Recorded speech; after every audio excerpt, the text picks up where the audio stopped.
On August 6, Japan's Financial Services Agency asked every crypto asset exchange in the country to strengthen measures against fraud. The immediate concern is rapidly growing social media investment and romance scams. The FSA says crypto is increasingly transferring victims of money, while non-face-to-face services and weaker controls are being targeted. Welcome to episode 91 of Japan Digital Asset Weekly by Wakyodo. The agency listed 11 measures. The most important can be grouped into 4 areas. First, stronger onboarding. Exchanges should verify identity documents more carefully, examine the real purpose of an account, warn that account trading is a crime, and apply enhanced checks to higher-risk customers. Second, intervention before withdrawal. Firms are asked to consider delaying or restricting crypto withdrawals after fiat deposit or crypto purchase, for registering destination addresses, checking whether those addresses are linked to fraud, applying risk-based withdrawal limits, and scrutinizing new addresses and unusually rapid or high-value withdrawals. Third,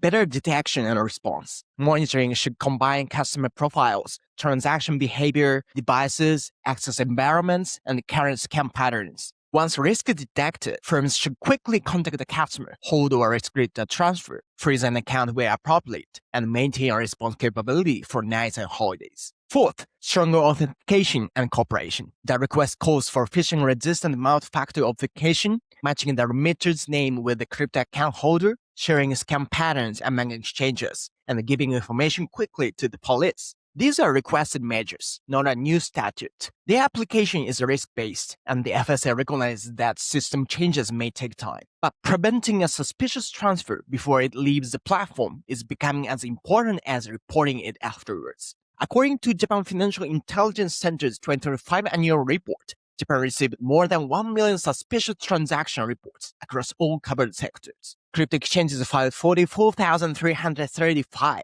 Almost double the 22,667 filed in 2024. These reports are risk signals, not proven crimes. The same report recorded 1,770 cases under the Organized Crime Punishment Act, up 40.8% year-on-year. Fraud was the most common predicate offense, accounting for 795 cases. In one case, members of a special fraud group used OTC trading to move crypto purchased with criminal proceeds through an overseas exchange, swap it, send it to another wallet, and exchange it for a cash. Police treated this as concealment of criminal proceeds. This distinction matters. When a victim is deceived into sending crypto, that is crypto-enabled fraud. It becomes a money laundering issue when criminals conceal the origin, ownership, or destination of the proceeds. The current ML CFT duties explain what exchanges must do around the point of intervention. Under the Act on Prevention of Transfer of Criminal Proceeds, they must verify customers and the beneficial owners, create and retain verification and transaction records, conduct ongoing risk-based customer management, and file suspicious transition reports. The decision to file an STR must consider the customer, the transaction, current information, and relevant red flags. The August request adds anti-fraud controls around the same data and escalation process, but the wording sign doesn't approve money laundering.